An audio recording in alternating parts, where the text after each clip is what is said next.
Hello, I'm here at the Climate Camp Cafe in the centre of Copenhagen because this man could not get into the Bella Centre to the COP15, despite them letting in any old body dressed up as trees and polar bears for the last week or so. I am now toe-to-toe with George Monbiot, and I've brought with me a big gang of my sceptic friends. Most of my friends are climate sceptics, of course, and they're going to challenge George to try and bat away their arguments. Oh, I don't think they're going to. I don't think George's got a hope in hell against them. Right, first one. Okay, so maybe the Earth is heating up, but it's always heating and it's always changing, and because it's natural cycles. Well, there are natural cycles, but what the evidence shows is that the current warming is being driven by greenhouse gases. No, it's natural cycles. Well, yes, they're natural cycles as well, but that's a noise, and through that noise we can detect a signal. And the signal shows very clearly that the rise in temperatures over the past 100 years or so is a result of rising greenhouse gases. Climate change is caused by sunspots.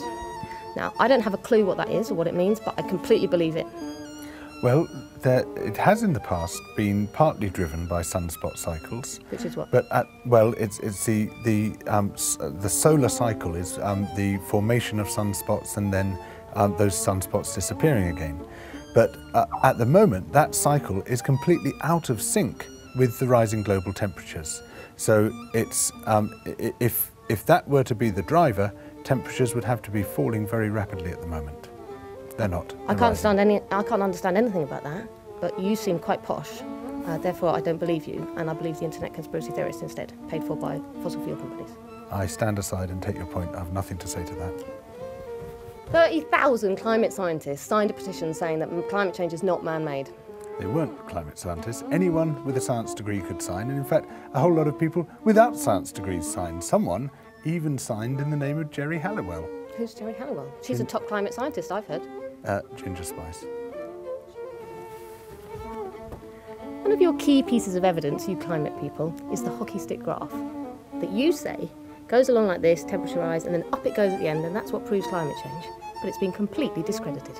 Well, there are about a dozen hockey stick graphs. Only one of them has been seriously questioned. And even when that was questioned, the National Academy of Sciences in the United States investigated it and said that, in fact, that hockey stick graph was sound after all. No, it's been completely discredited because I've read it on the internet. Yes, but unfortunately the websites which say it's been completely discredited have been completely discredited. By whom, though? Who's discrediting the discreditors? Because you're discrediting them. Well, it depends who you want to believe. You can either believe the scientists and the tens of thousands of climate scientists who have established what the science says, or you can believe Lord Monckton. The choice is yours. In the 60s or somewhere around then, all the environmentalists were going on about DDT and it was linked to health problems and stuff. They were proved wrong. Therefore, you're an environmentalist, you talk about climate change, therefore you're wrong. There are only three things wrong with that argument. One, we weren't proved wrong about DDT. Two, we weren't proved wrong about climate science. And three, even if we had been proved wrong about DDT, it would say nothing about our claims on climate science. But George, the science is not 100% settled. No science is ever settled. If it was settled, it wouldn't be science. But the science of global warming is as firm as a science which links smoking with lung cancer and HIV with AIDS. Have you ever taken a flight? Yes. Right, well, you're a hypocrite then, and therefore everything you're saying is not true, climate change is disproven, I win. Well, you can't have it both ways.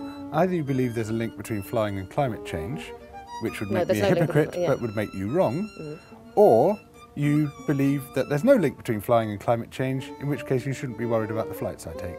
Out of interest, does it mean you're a hypocrite? Well, I've only flown once in the past 3 years. Okay. And where was it to? That was to Canada. Good. To investigate tar sands, I believe. Yes.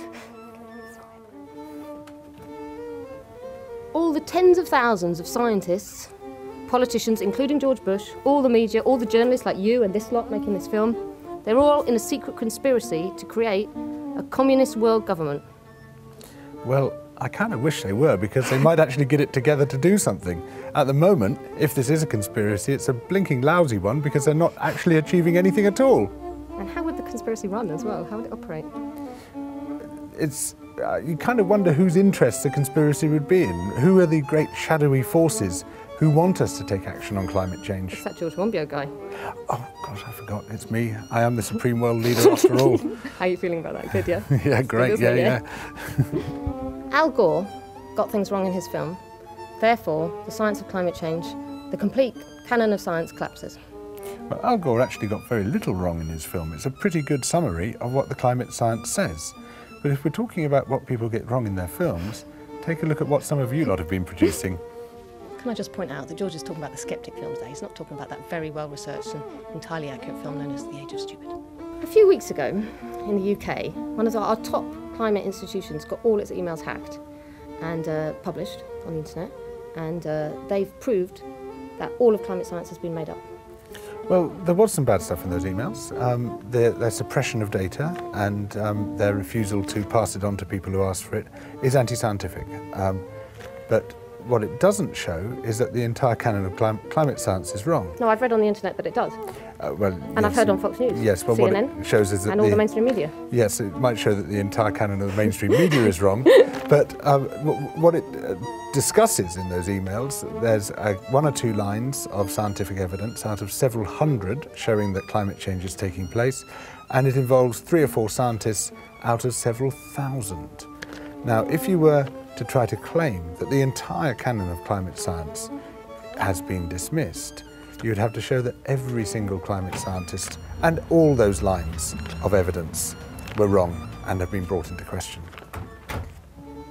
I'm actually having trouble following this because I'm actually an aromatherapist, and I'm finding it hard to follow it, the climate science, but I'm just believing what I hear on the news. Well, you're entitled to believe whatever you want. You're entitled to your own opinions, you're not entitled to your own facts.